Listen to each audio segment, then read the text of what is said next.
నమస్తే, welcome to good health. ఈ రోజు మనం డిస్కస్ చేయబోయే టాపిక్ క్యాన్సర్ అవేర్నెస్ గురించి. అసలు క్యాన్సర్ ప్రాణాంతకరమైన వ్యాధియా?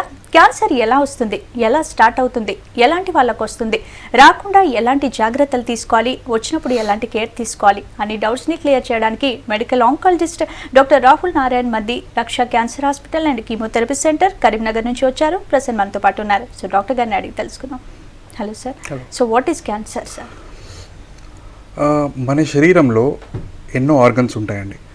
ఈ ఆర్గన్స్లో అన్నీ కలిపి కొన్ని కోట్ల కణాలు ఉంటాయి. అయితే ఈ కణాలన్నీ అవసరానికి తగ్గట్టుగా మాత్రమే డివైడ్ అండ్ ప్రొలిఫరేట్ జరుగుతూ ఉంటాయండి. అయితే కొన్నిసార్లు ఏమవుతాయి, కొన్ని జెనెటిక్ చేంజెస్ వల్ల కొన్ని ఆ కణాల్లో మార్పులు జరిగి అవసరం లేకుండా కూడా మల్టిప్లై అవ్వడము, డివైడ్ అవ్వడం జరుగుతూ ఉంటుంది. అయితే ఇలా డివైడ్ అయిన మల్టిప్లై అయిన కణాలు కొన్ని గడ్డలుగా మారుతాయి. అయితే ఈ గడ్డలు ఏ ఆర్గన్లో వస్తే ఆ ఆర్గన్ క్యాన్సర్ అని చెప్తామండి. ఫర్ ఎగ్జాంపుల్, మామూలుగా కణాలు సర్టెన్ ఏజ్ అయిపోయిన తర్వాత, ఆ కణాలకు కొంచెం ఏజ్ అయిపోయిన తర్వాత, లేకపోతే అందులో ఏమైనా చిన్న డ్యామేజ్ జరిగినా కూడా వాటికి అవి చనిపోవాలి. ఈ సిగ్నల్స్ని పాటించకుండా క్యాన్సర్ కణాలు ఆ జెనెటిక్ చేంజెస్ వల్ల సిగ్నల్స్ పాటించకుండా చనిపోకుండా మళ్ళీ ప్రొలిఫరేట్ అవుతూ ఉంటుంది. సో డ్యామేజ్డ్ కణాలు ఎప్పుడైతే మళ్ళీ డివైడ్ అవ్వడం, మల్టిప్లై అవ్వడం జరుగుతుందో ఇలాంటి గడ్డలు ఫామ్ అవుతూ ఉంటాయి. ఇవి మనకు మంచిది కాదు. అంతేకాకుండా ఈ గడ్డలు ఏం చేస్తాయి, చుట్టూ ఉన్న నార్మల్ కణాలను బేస్ చేసుకొని వాటిలోకి కొన్ని బ్లడ్ వెజల్స్ని ఇంక్లూడ్ చేసి అందులో నుంచి ఫీడింగ్, ఆక్సిజన్, న్యూట్రిషన్ అంతా కూడా తీసుకుంటుంది. సో పక్కకున్న నార్మల్ కణాల మీద పారాసైట్ లాగా బతుకుతూ ఉంటుంది అన్నమాట. ఇవి క్యాన్సర్ కణాలు. రైట్. మరి క్యాన్సర్ అనేది ఎలా స్టార్ట్ అవుతుంది? మామూలుగా basically cancer is genetic disease. ఈ క్యాన్సర్ రావడానికి కారణాలు ఉండొచ్చు, ఉండకపోవచ్చు. అంటే స్పాంటేనియస్గా కొన్ని తేడాలు జరగవచ్చు ఈ సెల్స్లో. ప్రతి సెల్లో జీన్స్, డిఎన్ఏ అనేవి ఉంటాయి. ఈ డిఎన్ఏలో కొన్ని చేంజెస్, డిఎన్ఏ సీక్వెన్సెస్లో చేంజెస్ జరగడము, అంటే కొంచెం సీక్వెన్సెస్ తారుమారు కావడము, కొంచెం మెటీరియల్ యాడ్ అవ్వడము, కొంచెం మెటీరియల్ డిలీట్ కావడము, పరస్పరంగా కొంచెం మెటీరియల్ ఎక్స్చేంజ్ కావడము ఈ సెల్స్లో, ఇలాంటివి జరిగితే దాన్ని మనం జెనెటిక్ చేంజెస్ అంటాం. ఇవి స్పాంటేనియస్గా దానికదే జరిగిపోవచ్చు, లేదా మనం నేర్చుకున్న బ్యాడ్ హ్యాబిట్స్ వల్ల. సో ప్రపంచంలో 90 to 95% ఆఫ్ క్యాన్సర్స్ మనం నేర్చుకున్న బ్యాడ్ హ్యాబిట్స్ వల్లే ఇలాంటి మ్యుటేషన్స్, చేంజెస్ జరిగి క్యాన్సర్కి దారితీస్తుంది. ఒక 5 to 10% ఆఫ్ కేసెస్లో స్పాంటేనియస్గా ఏ కారణం లేకుండా కూడా అవే జరిగి దానికి కారణాలు ఉండదు. సో బ్యాడ్ లక్గా కొన్ని క్యాన్సర్స్ వస్తూ ఉంటాయి. రైట్. మరి అంటే what are the reasons for the cancer? అంటే క్యాన్సర్ అవ్వడానికి పర్టికులర్గా కారణాలు అంటే ఏమని చెప్పచ్చు? ఇప్పుడు మనం అనుకున్నట్టు మనం నేర్చుకున్న చెడు బుద్ధులు అంటే, ప్రపంచంలో 60% of cancers tobacco, alcohol and diet, ఈ 3 కారణాల వల్ల 60% ఆఫ్ క్యాన్సర్స్, టోటల్ క్యాన్సర్స్ ఈ 3 కారణాల వల్లే వస్తాయి. సో ఈ 3 కారణాలని మనం నివారించుకోగలిగితే 60% ఆఫ్ క్యాన్సర్స్ని మనం కంట్రోల్ చేసుకోవచ్చు. ఫర్ ఎగ్జాంపుల్, ఇప్పుడు టొబాకో ఉందనుకోండి. Tobacco is the single leading cause of cancer in 30% of cases. Only టొబాకోతో ఆల్కహాల్ కలిపామనుకోండి ఇంకా పర్సంటేజ్ పెరుగుతుంది. So all together alcohol, tobacco, diet అన్నీ కలిపితే 60% అయితే, single tobacco itself will cause 30 to 33% of cancers. So tobacco వల్ల వచ్చే cancers ఎన్ని ఉంటాయండి? లంగ్ క్యాన్సర్ రావచ్చు, పైనుంచి కింది దాకా నోటి క్యాన్సర్, గొంతు క్యాన్సర్, లారింగ్స్ క్యాన్సర్, ఆహార నాళం క్యాన్సర్ అంటే oesophagus cancer, stomach cancer, kidney cancer, bladder. So almost 20-25 types of cancer స్మోకింగ్తో వస్తాయండి. సో ఈ స్మోకింగ్ ఏం చేస్తుంది, అందులో ఉన్న కార్సినోజన్స్, సిగరెట్లో కార్సినోజన్స్ ఉంటాయి. సో నికోటిన్, మనకు అందరికీ సామాన్యంగా తెలిసింది నికోటిన్ అనేది ఒక కార్సినోజనే, కానీ దానికంటే ఎక్కువ అది addiction factor. Nicotine is the one which makes us to become an addict to the cigarette. So ఈ అడిక్షన్ ద్వారా లోపట సిగరెట్లో ఉన్న ఈ కార్సినోజన్స్ ఆ లోపట మన సెల్స్లో ఉన్న కొన్ని మెటీరియల్స్తో మిక్స్ అయిపోయి ఈ జెనెటిక్ చేంజెస్ అనేవి తీసుకొస్తాయి. మీకు చెప్పినట్టు ఆ డిలీషన్స్ కానీ, చేంజెస్ ఇన్ సీక్వెన్సెస్, ఇలాంటివన్నీ జరగడానికి ఈ స్మోకింగ్, టొబాకోని తోడ్పడుతుంది. So tobacco is a main cause అన్నమాట. సో ఇలాంటి మ్యుటేషన్స్ జరుగుతూ ఉంటాయి. అండ్ జరుగుతున్నప్పుడు ఇంకా నంబర్ ఆఫ్ మ్యుటేషన్స్, చేంజెస్ జరుగుతున్నప్పుడు క్యాన్సర్ ఇంటెన్సిటీ పెరుగుతుంది. ఫర్ ఎగ్జాంపుల్, మ్యుటేషన్స్ అక్యూములేట్ అవుతున్న కొద్దీ లోకల్ ఇన్వేషన్ జరుగుతుంది. అంటే సపోజ్ ఒక రొమ్ములో గడ్డు ఉందనుకోండి, ఓ లంగ్స్లో ఒక గడ్డు ఉందనుకోండి, అది ఇంకా దాని సైజ్ పెరుగుతుంది, నంబర్ ఆఫ్ సెల్స్ పెరగడము, ఇవన్నీ మ్యుటేషన్స్ యాడ్ అవుతున్న కొద్దీ ఇంకా జరుగుతుంది. లోకల్ ఇన్వేషన్ జరుగుతుంది. ఇంకా మ్యుటేషన్స్ యాడ్ అవుతున్న కొద్దీ కొన్ని సెల్స్ డిస్రప్ట్ అయిపోయి మీకు ఆల్రెడీ చెప్పాను నేను వెజల్స్ ఫామ్ చేసుకుంటాను నార్మల్ సెల్స్లోకి. ఈ వెజల్స్ ఫామ్ చేసుకున్న వాటి ద్వారా లేకపోతే కొత్త వెజల్స్ ఇంకా ఫామ్ చేసుకొని డైరెక్ట్ బ్లడ్ వెజల్స్లోకి ఎంటర్ అయిపోయి కొన్ని సెల్స్ డిస్రప్ట్ అయిపోయి వేరే ఆర్గన్స్ కూడా వెళ్తాయి. దీన్నే మనం మెటాస్టేసిస్ అంటాం. సో ఇలాంటివన్నీ కూడా as the smoking continuous, smoke చేస్తున్నా కొద్ది స్మోకింగ్ ఇంటెన్సిటీ అండ్ డ్యూరేషన్, ఎంతకాలం, ఎన్ని ప్యాక్ ఇయర్స్, ఎన్ని సంవత్సరాలు ఎన్ని సిగరెట్లు వాడారు తాగారు అన్న దాన్ని బట్టి క్యాన్సర్ ఉంటుంది. And it's reversible cause. ఒక సర్టన్ ఏజ్ తర్వాత మనకు రియలైజేషన్ జరిగి స్మోకింగ్ ఆపేస్తే ఇఫ్ నాట్ నార్మల్, మరీ నార్మల్ స్టేట్ రాకపోయినా significant reduction of cancer risk అనేది జరుగుతుంది. అలాగే ఆల్కహాల్ అనుకోండి, ఆల్కహాల్ ఆల్సో అందులో కూడా చాలా టాక్సిన్స్ ఉంటాయి. సేమ్ రీజన్ ఆల్కహాల్, ఈ టాక్సిన్స్ టాక్సిన్స్ ద్వారా ఈ జెనెటిక్ చేంజెస్ జరిగి సేమ్ ప్రాబ్లమ్స్, సిస్టమ్ సేమ్ ఉంటుంది. సో రిస్క్ ఫ్యాక్టర్స్ అనేవి డిఫరెంట్. ఆల్కహాల్ వచ్చే క్యాన్సర్స్ ఏముంటాయండి? హెడ్ అండ్ నెక్ క్యాన్సర్స్, నోరు మరియు గొంతు క్యాన్సర్స్, ఈ ఆహారనాళం oesophagus cancers, stomach cancers, prostate cancer, colorectal cancers, పెద్ద పేగు క్యాన్సర్, ఇవన్నీ కూడా ఆల్కహాల్ ద్వారా వస్తుంది. Alcohol and smoking together will have a synergistic effect. అంటే రెండు కలిస్తే ఇంకా ఎక్కువ క్యాన్సర్ రిస్క్ వచ్చే అవకాశం ఉంటుంది. లివర్ క్యాన్సర్, అది మర్చిపోద్దు. లివర్ క్యాన్సర్ కూడా ఆల్కహాల్ వల్ల చాలా ఎక్కువ వచ్చే ఉంటుంది. అండ్ డయట్, స్థూలకాయం, ఒబేసిటీ అనేది పెద్ద రిస్క్ ఫ్యాక్టర్. అండ్ అందులో మెయిన్గా వచ్చే కాజెస్ అంటే కోలోరెక్టల్ మ్యాలిగ్నెన్సీస్, పెద్ద పేగు క్యాన్సర్స్. సో మనం తిన్న ఫుడ్, ఒబేసిటీ, ఈ ఫుడ్ ఎక్కువసేపు కొలాన్ అంటే ఈ సిస్టమ్ కింది భాగంలో ఎక్కువసేపు డిపాజిట్ అయి ఉందనుకోండి, అవి కొన్ని కార్సినోజన్స్ రిలీజ్ చేస్తూ ఉంటాయి అన్నమాట. సో ఒబేసిటీలో ఉన్న వాళ్ళకి ఎక్కువ ట్రాన్సిట్ టైం అనేది తగ్గుతుంది. అంటే ఎక్కువసేపు రెక్టంలో దాగి ఉంటుంది ఫుడ్. సో ఎప్పుడైతే మనం ఎక్సర్సైజ్ చేస్తామో, మన వర్కౌట్ చేస్తామో, యోగా లాంటివి, లేదు ఒక 30 to 35 minutes వర్కౌట్ చేస్తే మన బాడీ ఫిట్నెస్ పెరిగి ట్రాన్సిట్ టైం అంటే కొలాన్ రెక్టంలో ఎక్కువసేపు ఫుడ్ ఆగి ఉండడం అనేది తగ్గుతుంది. సో కొలానిక్ ట్రాన్సిట్ టైం తగ్గిస్తే తొందరగా ఫుడ్ బయటకు వచ్చేస్తుంది. తొందరగా ఫుడ్ బయటకు వస్తే అక్కడ దాగి ఉన్న ఫుడ్, అక్కడ స్టోర్ అయి ఉన్న ఫుడ్ ఈ కెమికల్స్ రిలీజ్ చేయడం అనేది తగ్గుతుంది. సో ఒబేసిటీలో ఈ ట్రాన్సిట్ టైం అనేది తక్కువ ఉంటుంది అనమాట, ఎక్కువ ఉంటుంది సారీ. సో మనం ఆ ట్రాన్సిట్ టైంని స్పీడప్ చేయాలి. స్పీడప్ చేయడానికి మనం యోగా తీసుకోవాలి. మనం డయట్లో కూడా ఈ ఫ్యాట్ ఫుడ్స్ తీసుకోకుండా హై ఫైబర్ ఫుడ్ తీసుకున్నాం అనుకోండి, ఈ ట్రాన్సిట్ టైం అనేది ఫాస్ట్ అయిపోతుంది అనమాట. సో ఎప్పుడైతే ఫాస్ట్ అవుతుందో ఈ కెమికల్స్ రిలీజ్ అనేది తగ్గుతుంది అండ్ మన కోలోరెక్టల్ మ్యాలిగ్నెన్సీ అనేది తగ్గుతాయి అన్నమాట.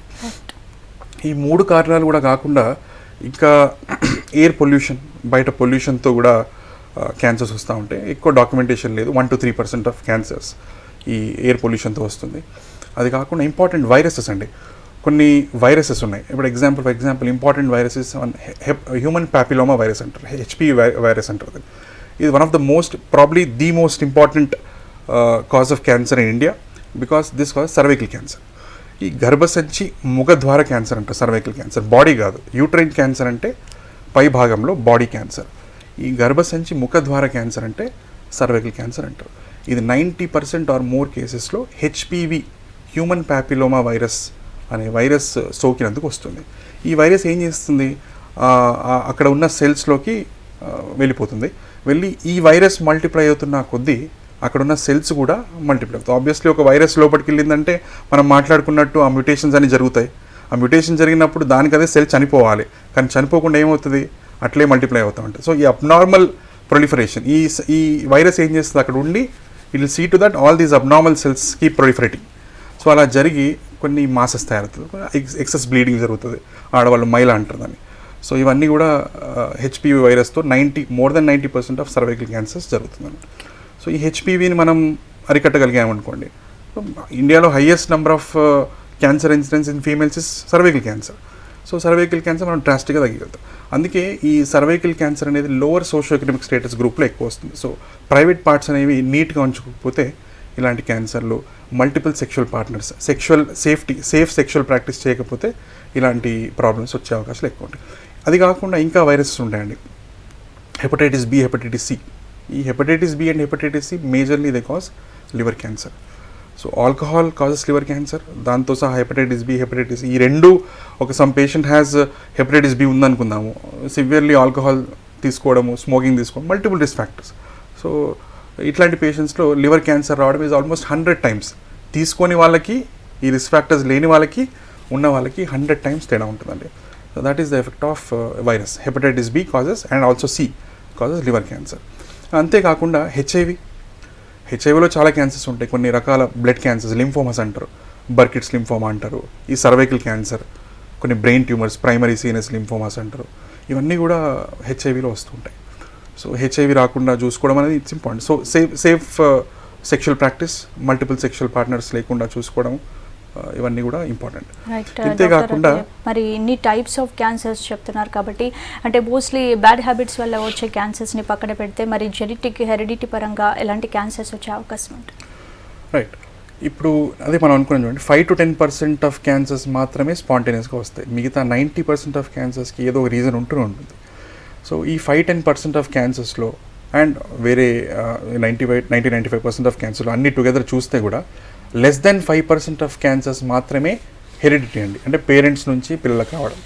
మిగతా అవన్నీ స్పోరడిక్ క్యాన్సర్స్ అంటాం. స్పోరడిక్ అంటే ఆ మనిషిలో అప్పుడు తను నేర్చుకున్న బ్యాడ్ హ్యాబిట్స్ కానీ తన బ్యాడ్ లక్ ద్వారా కానీ వచ్చే క్యాన్సర్స్ 90-95% ఉంటాయి. లెస్ దాన్ 5% మాత్రమే ఫ్యామిలీస్లో పేరెంట్స్ నుంచి పిల్లలకు వచ్చే క్యాన్సర్స్ ఉంటాయి. And right. అంటే ఈ how do we identify the cancer అంటే మరి ఇన్ని రకాల క్యాన్సర్స్ ఉన్నాయి కాబట్టి ఏ క్యాన్సర్నైనా మనం స్టార్టింగ్లోనే గుర్తించాలి అంటే మరి ఏం చేయాలి? అంటే క్యాన్సర్కి స్పెషల్గా లక్షణాలు అంటూ ఏముండవండి. ఈ లక్షణాలన్నీ వేరే జబ్బుల్లో వచ్చే లక్షణాలకి మ్యాచ్ అవుతూ ఉంటాయి. ఫర్ ఎగ్జాంపుల్ రఫ్గా అన్ని క్యాన్సర్స్కి కామన్గా తీసుకుంటే వెయిట్ లాస్ అనేది కంపల్సరీ అండి. ప్రతి క్యాన్సర్లో వెయిట్ లాస్ ఉండడమే కొద్ది గొప్ప ఖచ్చితంగా ఉంటుంది. జనరల్గా ఈ బ్లడ్ క్యాన్సర్స్లో, లింఫోమా లాంటి కేసెస్లో అండ్ జీర్ణాశయ ఈ సిస్టంలో ఉండే ప్రాబ్లమ్స్తో వెయిట్ లాస్ ఎక్కువ ఉంటుంది. రఫ్గా 3 to 6 monthsలో more than 10% of the weight lose అయితే డెఫినెట్గా అది క్యాన్సర్ అయి ఉండవచ్చు అని మనం వెతకాలి, క్యాన్సర్ కోసం వెతకాలి. అంతేకాకుండా ఒక అన్నోన్ కాజ్ ఆఫ్ ఫీవర్ ఉంటూ ఉంటుంది. లో గ్రేడ్ ఫీవర్ కానీ హై గ్రేడ్ ఫీవర్ వస్తూ ఉంటుంది. చాలా ఇన్వెస్టిగేషన్ జరుగుంటాయి, ఎక్కడ కారణం బయటపడదు. So we call it as fever of unknown origin. So one of the causes of fever of unknown origin is hidden malignancy. So malignancy అంటే cancer. So ఎక్కడో దాగి ఉంటుంది ఈ క్యాన్సర్. పర్ఫెక్ట్గా టెస్టింగ్ కానీ ఇన్వెస్టిగేషన్స్ రైట్ పర్సన్ని కాంటాక్ట్ చేస్తే డెఫినెట్గా ఇది బయటపడే అవకాశం ఉంటుంది. సో ఇలా వీక్నెస్ అంటే ఇంకోటి ఫెటీగ్ అంటారు. ఫెటీగ్ అంటే నిస్సత్తు అంటారు చూడండి, complete weakness, generalised weakness. So ఈ జనరలైజ్డ్ వీక్నెస్, నీరసంగా ఉండడం, ఏ పని చేయడం చేత కాకపోవడం, ఫీవర్, వెయిట్ లాస్, ఇవన్నీ కూడా కామన్ సిమ్టమ్స్ ఆఫ్ క్యాన్సర్. అంతేకాకుండా ప్రతి సిస్టమ్ క్యాన్సర్కి కొన్ని లక్షణాలు ఉంటాయి. ఫర్ ఎగ్జాంపుల్ మనం డైజెస్టివ్ సిస్టమ్, జీర్ణాశయ సిస్టమ్కి మనం కోరిలేట్ చేసామనుకోండి, ఈ ఈసోఫేగస్, పైపేగుల క్యాన్సర్లో పేషెంట్ ఏమంటారు, జనరల్గా తీసుకుంటే ఫుడ్ ఇక్కడే తట్టుకున్నట్టు అనిపిస్తుంది అంటారు. ఆర్ మెల్లిగా కిందికి వెళ్తుంది, ఉన్నదంతా ఒక తీసుకున్న తర్వాత 1-2 hours మొత్తం వామిటింగ్ చేసుకుంటూ ఉంటారు. లేకపోతే అండ్ ఈ పేషెంట్స్ సివియర్గా వెయిట్ లాస్ ఉంటుంది, ఎందుకంటే డైజెస్టివ్ సిస్టమ్ కాబట్టి ఫుడ్ ఏది లోపలికి పోదు కాబట్టి వెయిట్ లాస్ అనేది ఎక్కువ ఉంటుంది. అండ్ నెక్స్ట్ కడుపు క్యాన్సర్ చూసుకున్నాం అనుకోండి, చాలామంది పేషెంట్స్ ఏమంటుంది, ఫస్ట్ సిమ్టమ్ ఈస్ కొంచెం తినగానే నాకు ఫుల్ అయిపోతుందండి, ఎర్లీ సెటైటీ అంటాం. అండ్ కొంతమంది ఏమంటారు, తీసుకున్నాక ఒక 12 hours కానీ 24 hours, 1 day తర్వాత కానీ నిన్న తిన్నది మొత్తం ఇవాళ వామిటింగ్ అవుతుంది అంటారు. అండ్ మీరు కోరిలేట్ చేసి చూసుకుంటే సివియర్ వెయిట్ లాస్ ఉంటుంది. It's almost diagnostic. ఖచ్చితంగా ఒక అప్పర్ జీ ఎండోస్కోపీ పైనుంచి ఒక ట్యూబ్ వేసి కడుపులోకి వేసి చూస్తే డెఫినెట్గా మ్యాలిగ్నెన్సీ కనబడుతుంది. సో ఈ రకమైన క్యాన్సర్స్లో సపోజ్ కింది పేగుల క్యాన్సర్ చూసామనుకో, పెద్ద పేగులు, ఈ పేషెంట్స్కి combination of loose stools, loose మోషన్స్తో బ్లడ్, చీము రెండు మిక్స్ అయ్యి వస్తూ ఉంటుంది. ఒక 5-6 times వెళ్తూ ఉంటారు. టెనిస్మస్ అంటారు, అంటే లెట్రిన్ పోతున్నప్పుడు నొప్పి రావడము, చీము రావడము. ఇంకొంతమందికి మలబద్ధకం, సో టాయిలెట్ అసలు రాకపోవడం, 3-4 days తర్వాత కూడా కష్టంగా స్టూల్స్ రావడం, ఇవన్నీ కూడా ఈ కింది పేగుల క్యాన్సర్లో లక్షణాలు. అంతేకాకుండా కొంతమంది పేషెంట్స్కి ఫర్ ఎగ్జాంపుల్ ప్రాస్టేట్ క్యాన్సర్ ఉందనుకోండి, పేషెంట్సే నాకు ఒక సన్నటి తీగలాగా మూత్రం వస్తూ ఉంటుంది, చాలాసార్లు మూత్రం పోతూ ఉంటా, మూత్రం పోవాలంటే మొక్కాల్సి వస్తుంది, కష్టపడాల్సి వస్తుంది అని. ఇవన్నీ ప్రాస్టేట్ క్యాన్సర్ సిమ్టమ్స్. అంతేకాకుండా బ్లడ్ క్యాన్సర్ సిమ్టమ్స్ ఉంటాయి, వాటిలో ఫీవర్, వెయిట్ లాస్ ఇవన్నీ కామన్. అంతే, అది కాకుండా అన్ఎక్స్ప్లెయిన్డ్ రీజన్ ఫర్ ఏం కారణం దొరకకుండా బ్లీడింగ్ జరుగుతుంది, ముక్కులో నుంచి బ్లీడింగ్ కానీ, చర్మం మీద బ్లాక్ స్పాట్స్ వస్తూ ఉంటాయి. సో ఈ ప్యాచెస్ బ్లడ్ రావడము, చర్మానికి లీక్ కావడము, ఇవన్నీ కూడా బోన్ పెయిన్స్, ఇవన్నీ కూడా బ్లడ్ క్యాన్సర్లో లక్షణాలు. అంతేకాకుండా ఇంపార్టెంట్ లంగ్ క్యాన్సర్ గురించి మర్చిపోవద్దు మనం. లంగ్ క్యాన్సర్లో ఎంతకు తగ్గండి, జస్ట్ లైక్ టీబీ, ఒక 3 వీక్స్ నాన్ స్టాప్ కాఫ్, తెమ్మడం, దగ్గు రావడం ఇవన్నీ ఉంటే టీబీ పరీక్షలు చెప్పడం జరుగుతాయి. చాలామంది పేషెంట్లు 10 మంది లంగ్ క్యాన్సర్ పేషెంట్స్ వస్తే అందులో ఒక 5-6 కన్నా ఖచ్చితంగా టీబీ ట్రీట్మెంట్ ఆల్రెడీ జరిగి ఉంటుంది. సో మిస్డయాగ్నోస్ ఎక్కడో. సో ఈ టీబీ ట్రీట్మెంట్ జరిగి దగ్గు తగ్గకపోగా ఇంకా ప్రాబ్లం పెరుగుతూనే ఉంటుంది. ఆ పేషెంట్లో కరెక్ట్గా వర్కప్ చేస్తే లంగ్ క్యాన్సర్ని బయటపడుతూ ఉంటాయి. సో ఇంతే కాకుండా ఈ లంగ్ క్యాన్సర్ వేరే లక్షణాలు అంటే బ్లడ్ పడడం, అప్పుడు బ్లడ్ రావడము, నడిస్తే దమ్ రావడము, ఇవన్నీ కూడా లంగ్ క్యాన్సర్ సిమ్టమ్స్. అంతేకాకుండా కొన్ని గొంతు క్యాన్సర్ సిమ్టమ్స్. చాలా వరకు పేషెంట్ సింపుల్ సిమ్టమ్ గొంతు బొంగురమైంది అంటారు. ఎప్పటి నుంచో హిస్టరీ తీసుకుంటే is a long term smoker, ఎప్పటి నుంచో స్మోక్ చేస్తూ ఉంటారు, గొంతు బొంగురమైందని చెప్తూ ఉంటారు. సో ఇవన్నీ కూడా లక్షణాలు. లంగ్ క్యాన్సర్లో కూడా గొంతు బొంగురుపోతుంది. లోపల గడ్డ సైజ్ పెరుగుతున్న కొద్దీ కొన్ని నర్వ్స్ ఉంటాయి, ఇవి మనం మంచిగా మాట్లాడడానికి వోకల్ కార్డ్స్కి సప్లై చేసే కొన్ని నర్వ్స్ ఉంటాయి. ఆ నర్వ్స్ డ్యామేజ్ అయినా కూడా గొంతు బొంగురుపోతుంది. గొంతు క్యాన్సర్లో కూడా నోరు బొంగురుపోతుంది. సో ఇవన్నీ కూడా లక్షణాలు. అంతేకాకుండా రఫ్గా చెప్పాలంటే కొన్ని ఎంతకు మాననిపోండి ఎక్కడైనా కానివ్వండి, స్కిన్ మీద కానివ్వండి, నోట్లో కానివ్వండి, మెడలో కానివ్వండి, ఎక్కడైనా ఎంతకు తగ్గని కంతి ఏమైనా ఉన్నా దాన్ని తీసేసినా మళ్ళీ రావడము, ఎంతకు తగ్గని కురుపు, రోజు రోజుకి పాడైపోతున్న మచ్చలు, సైజు పెరుగుతున్న మచ్చలు, వాటిలో పెయిన్ పెరుగుతుంది, పెయిన్ ఎక్కువవుతుంది, ఇచ్చింగ్ పెరుగుతూ ఉంటుంది, రెడ్నెస్ పెరుగుతూ ఉంటుంది. సో దీస్ ఆర్ మెలనోమాస్ అంటారు, స్కిన్ క్యాన్సర్స్. ఇవన్నీ కూడా క్యాన్సర్ లక్షణాలు. సో ఇవన్నీ ఉంటే ఖచ్చితంగా క్యాన్సర్ ఉందని కాదండి, మనం క్యాన్సర్ వర్కప్ చేసుకోవాలి. క్యాన్సర్ హిడెన్ క్యాన్సర్ ఏమైనా ఉందా, are we missing a cancer in these patients అనేవి మనం గుర్తుపెట్టుకోవాలి. You have to meet a right physician. Correct ఫిజిషియన్ని కలిస్తే మంచి ఫిజిషియన్ డెఫినెట్గా will do justice to us. Right, symptoms చెప్పారు. మరి what are the stages of cancer, అలాగే జనరల్గా క్యాన్సర్ రాకముందు కానీ వచ్చాక టెస్ట్లు అనేవి ఎలా చేయించాలి? రైట్, క్యాన్సర్ స్టేజెస్ అంటే 2 రకాలుగా ఉంటాయి. వన్ ఈజ్ దట్ క్యాన్సర్ రాకముందే గుర్తించడము, క్యాన్సర్ వచ్చినాక అందులో కొన్ని స్టేజెస్ ఉంటాయి. క్యాన్సర్ రాకుండా గుర్తించడం అనేది అన్ని క్యాన్సర్స్లో పాసిబుల్ కాదు. మనకు కొన్ని కామన్ క్యాన్సర్స్లో లక్కీగా రాకముందే మనం పసిగొట్టచ్చు. ఫర్ ఎగ్జాంపుల్ సర్వైకల్ క్యాన్సర్ తీసుకున్నాం అనుకోండి. ఈ సర్వైకల్ క్యాన్సర్ అనేది ఒక స్టేజ్ వైజ్ ఒక సిస్టమ్గా ఒక పద్ధతిలో ముందుకు పోతుంది అనమాట. For example we call it as mild dysplasia, moderate dysplasia and severe dysplasia. ఈ మైల్డ్ డిస్ప్లేసియా ఉన్నప్పుడు జబ్బు దొరికిందని, ఇది ఎట్లా దొరుకుతుందనంటే ఫస్ట్ మనం స్క్రీనింగ్ సిస్టమ్స్ అనేవి మనం ప్రాక్టీస్ చేసుకోవాలి. ఎవ్రీ 3 monthsకి ఒకసారి, ఎవ్రీ 3 yearsకి ఒకసారి ప్యాప్స్మియర్ అనే ఒక టెస్ట్ ఉంటుంది.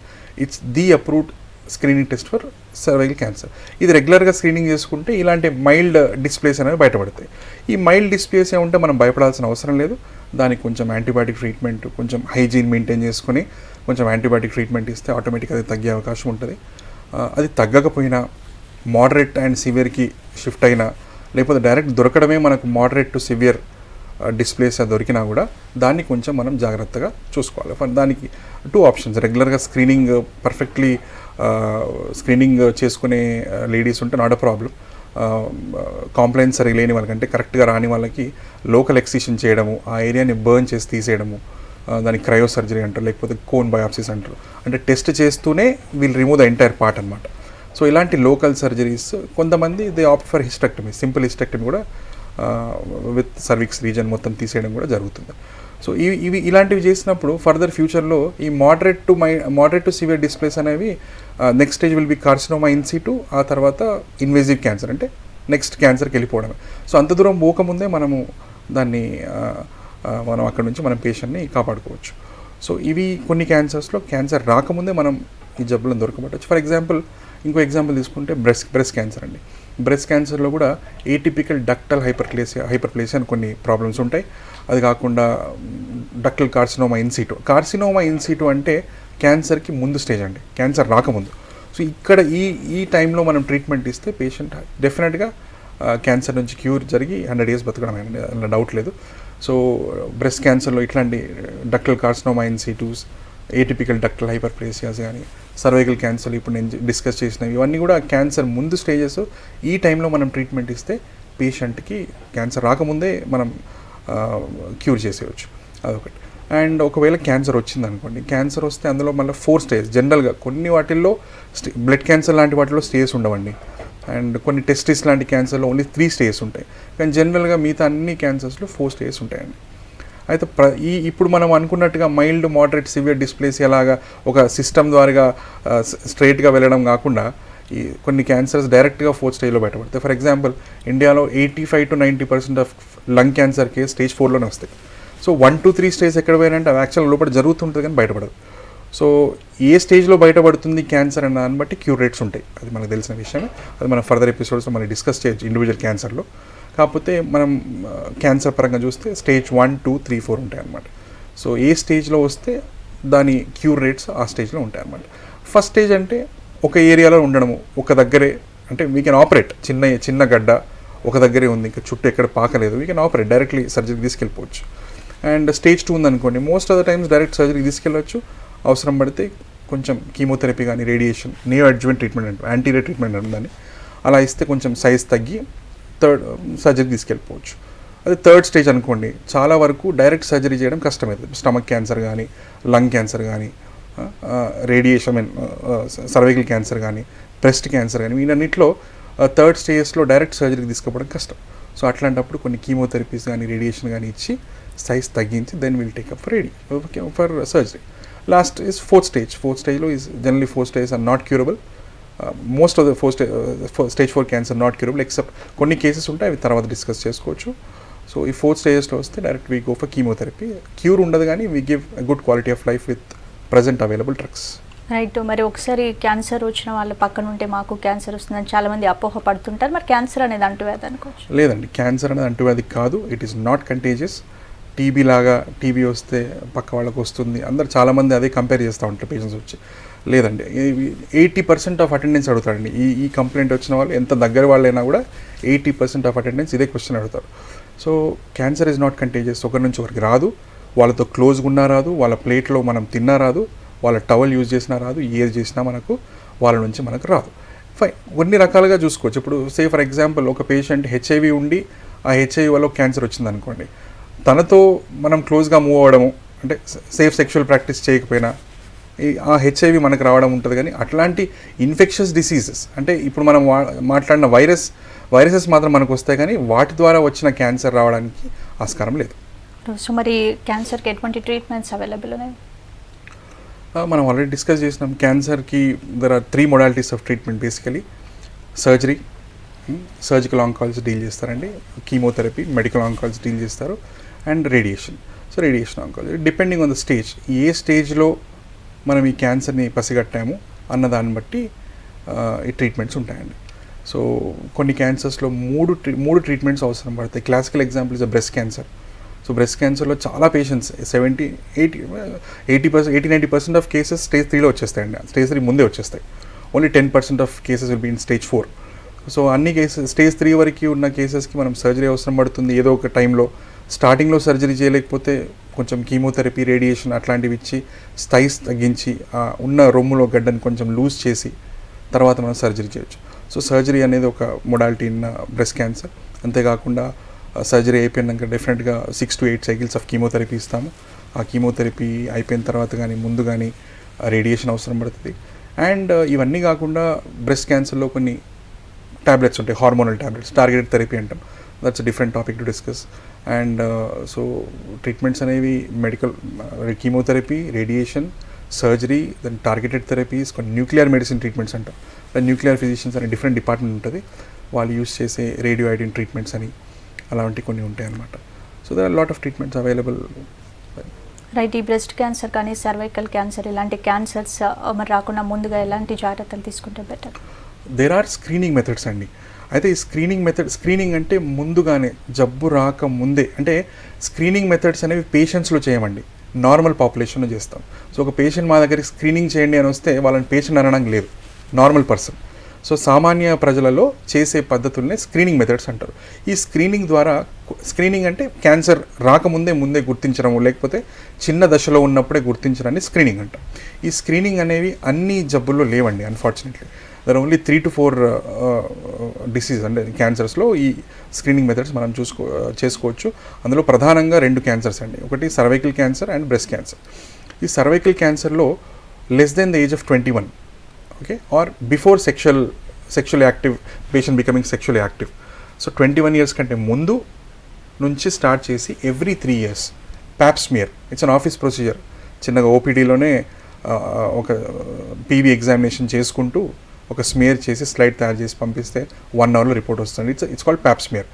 సో ఈ ప్యాప్ స్మియర్ అనేది ఆఫీస్ ప్రొసీజర్. ఎవ్రీ 3 ఇయర్స్కి ఒకసారి చేస్తూ వెళ్ళాలి. మోర్ దెన్ 70 ఇయర్స్ వరకు వాళ్ళకు కూడా మనం చేసుకోవచ్చు. ఈ ప్యాప్ స్మియర్ చేస్తూ మధ్యలో ఎవ్రీ 3 ఇయర్స్ చేస్తున్నప్పుడు మధ్యలో ఏమన్నా అవకతవకలు కనబడ్డాయి అనుకోండి, మనం డిస్కస్ చేసినట్టు మైల్డ్, మోడరేట్, సివియర్ డిస్ప్లేస్ అట్లాంటివి కనబడితే of course the track of action will change. అక్కడ నుంచి మనం వేరే ట్రాక్ తీసుకొని సర్జరీకి పోకపోవడమా అట్లాంటివన్నీ జరుగుతూ ఉంటాయి. కానీ ఏదైనా కూడా ఖచ్చితంగా స్క్రీనింగ్ మెథడ్స్ మాత్రం సర్జరీ అయినా మధ్యలో ప్రాబ్లం వచ్చినా కూడా స్క్రీనింగ్ మెథడ్స్ అనేవి మాత్రం ఆగకూడదు.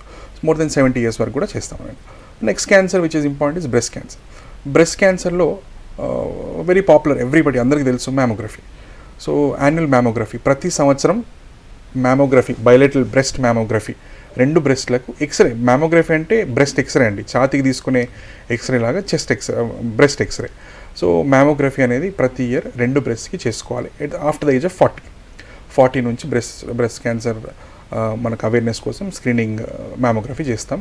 అంతేకాకుండా 40 ఇయర్స్ నుంచి ఎవ్రీ 6 మంత్స్ ఒక మీ ఫిజిషియన్, లేడీ ఫిజిషియన్ కానీ ఎవరైనా సర్జన్ కానీ ఎవరున్నా కూడా వాళ్ళతో ఒక క్లినికల్ ఎగ్జామినేషన్, వాళ్ళతో బ్రెస్ట్ ఎగ్జామినేషన్ చేయించుకుంటే, సర్జన్ కానీ ఫిజిషియన్ కానీ గైనకాలజిస్ట్తో చేయించుకుంటే బాగుంటుంది.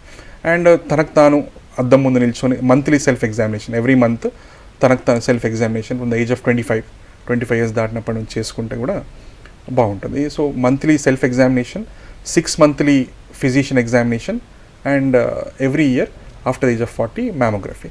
ఇంతేకాకుండా ఇంకో 2 cancers, for example prostate cancer ఉందనుకోండి, every year PSA, serum PSA and prostate specific antigen, ఈ ఎవ్రీ ఇయర్ ఈ పిఎస్ఏ చేయడము అదొకటి. 2 డిజిటల్ రెగ్యులర్ ఎగ్జామినేషన్, అంటే పీవీ ఎగ్జామినేషన్ చేసినట్టు కింద నుంచి చేయబెట్టి ఏమన్నా ప్రాబ్లం ఉందా, గట్టిగా ఉందా చూసుకోవడము, ఇవన్నీ కూడా ప్రాస్టేట్లో కొన్ని కంట్రీస్ అప్రూవ్ చేశాయి, కొన్ని చేయలేదు. సో మనం స్ట్రాంగ్గా రిలే కావాల్సిన screening methods cervical and breast cancer. Prostate కూడా ఈ సిస్టమ్ ఉంది. అండ్ ఈ కోలోరెక్టల్ మ్యాలిగ్నెన్సీస్, పెద్ద పేగు క్యాన్సర్లకు కూడా కొన్ని స్క్రీనింగ్ మెథడ్స్ ఉన్నాయి. ఎవ్రీ 10 ఇయర్స్కి ఒకసారి కొలనోస్కోపీ చేసుకోవచ్చు, లేకపోతే ఎవ్రీ 5 ఇయర్స్ సిగ్మాయిడోస్కోపీ అని ఒక టెస్ట్ చేసుకోవచ్చు. And every year faecal Akal blood test అని అంటారు, అది కూడా చేసుకుంటే మనకు చాలా వరకు ఈ ఎర్లీ స్టేజెస్లో బయటపడతాయండి. రైట్, థ్యాంక్ యూ డాక్టర్ గారు, థ్యాంక్ యూ సో మచ్. మరి క్యాన్సర్కి సంబంధించిన చాలా డౌట్స్ని చాలా చక్కగా క్లియర్ చేశారు. Thank you. చూశారు కదండి, ఇదండి ఇవాళ good health. Keep watching V6 news.